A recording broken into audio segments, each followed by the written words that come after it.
come round the front, please. Right. This is the hoof bag, and we love designing amplifiers, you know, for any purpose, guitar, sometimes for general music applications of any sort. And this one in particular, I've gone and designed. It's basically the same valve lineup as the what's it called? The Selma Little Giant, because we love those. And if you love Selma Little Giants, you would love this amp, I think. Anyway, what we've got here is we've got right. This is a tone control. Now it's a switch tone control, and you.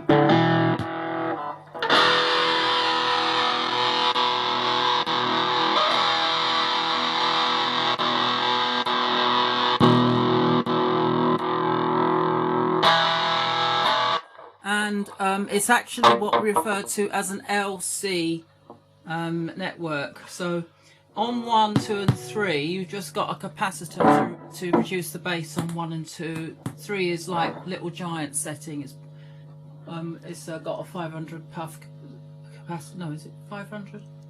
5,000 puff capacitor, like the Little Giant. Anyway, we've also gone and extended it so that in fact we get different tones. And that there is 4, 5 and 6 have the what they call the inductor, which has an effect of well, it kind of makes it more like a graphic, if you like. So 6, 5 and 4 are LC network. 3, 2 and 1 are just C network. I mean, most people probably love it on 3. That sounds a bit more like the Little Giant. In addition to that, we've got there's the on-off switch there. Funny enough, the indicator bulb only comes on. That naughty little face. Basically, that's a style of guitar, like, you know, don't mess with me sort of thing. But the indicator bulb is not connected to the LT or the mains or anything like a standard neon would be. But in fact, it basically only comes on once the HT is up and running. So you'll get indication of when it's warm. Tells you it's ready for naughtiness. Naughtiness, right. It's a naughty amp. This is the naughty symbol. Anyway, we've not got it up to full volume. Now we've got... This is without the fuzz. Oh, I should point out that it's a 2 transistor fuzz consisting of 2 silicon transistors. So that doesn't have any effect at all in that setting. So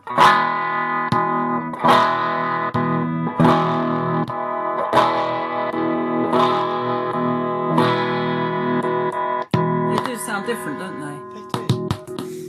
Indeed. The idea of a lot of treble bass cut is you're actually only got 5 watts, 6 watts actually. This is a 6 watt circuit. We easily get 6 watts out of it. Measured it on the meter. And if you put a bit more boost, you can cut through the rest of the band, so you're on stage, for example. So that's where the extreme bass cut comes in useful. That's number 4 is the most bass cut. So it sounds really wiry. I can just whack it up a bit like that. This is the fuzz. Hopefully.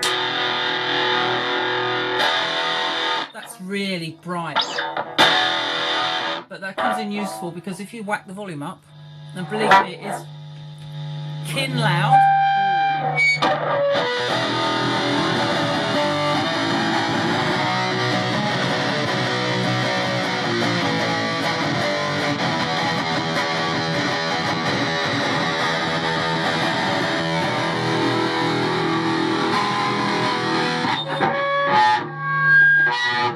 That's flat out.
Okay, that's the volume down to minimum. Note to point out, there's your EL. This is the EZ80 rectifier. Love valve rectifiers, always prefer them. Oh, sorry. They always do that. Then it probably needs a bit of switch cleaner, but just don't knock that. Yeah. That's your ECC83. Not recommended sticking your finger in there. Well, no, I know what to touch and what not to. That is your EL84, and that output transformer is bigger than you would get in a Selma Little Giant on which the circuit is based. And there's actually a resistor there, so it doesn't affect the output of the thing. But what happens in the event that you want to plug in an extension speaker into this port here, there is going to be a slight interruption if you're playing loud, obviously. That resistor will help protect the electronics. So there we are. Yes. I think it's I mean, you know, we've taken an awful lot of trouble to build it and carefully, fine tune the sound that we want. And the other thing about hoof bags amplifiers, may I suggest, is they don't have what you call sag. We don't have like a dip. We don't like sag. No, we don't. I mean, although it's got a valve rectifier normally associated with a sag in the playing, we found ways of getting around the sag issue so that you just get full blast, you know, as can be demonstrated. I've whacked it back up again.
There's another issue that I'd like to point out on this, because people don't like being blasted out of their beds with a heavy metal guitar. So guess what? Clean like that. You get a clean sound, but it's not very powerful, exactly as you would expect from something like the legendary Selma Little Giant. But say, for example, it's late at night and your husband's giving you a hard time over the noise. Oh, actually, wife as well, or even children. So what you do, go like that, and you've got a lovely fuzz sound that you can practice with. Now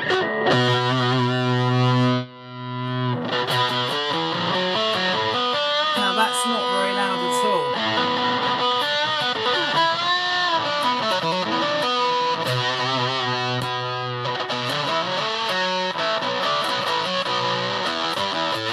So you could actually practice your guitar when you, I mean, it's lovely up loud, of course, it's got lots of lovely tone, but if it's late at night and you think, oh, I really could do with some practicing some scales, you know.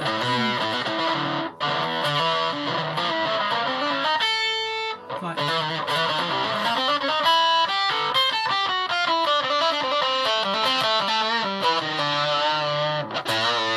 so you've got that loud sound, you see, that fuzzy sound. That is, I mean, anyway, that's as quiet as it will go. I think you can just about hear it in the background.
that's your on off switch. I love chunky switches. And that's about it really. Anyone interested in you know, Not bad. and that, it's just there. And there's another thing about it is that there ain't one like it anywhere else in the world. It's completely unique. Some people might say, thank goodness. No. I mean, if you love those kind of amps, that's fine. Of course, it's not going to be as loud as anything like a Marshall or you know, it doesn't go to twin 11, reverb or something like that. It's a small amp. You know, it's 6 watts, so it's 2 more than the Selmy Little Giant. But, you know, these amps are actually becoming quite desirable. So there you are. That's the Choobie EL84, Choobie Mark II. And that. Yeah? So, Right. you know, it's there. And that's my little demo of this amp. And all that, innit? That's it. Okay, bye. Bye.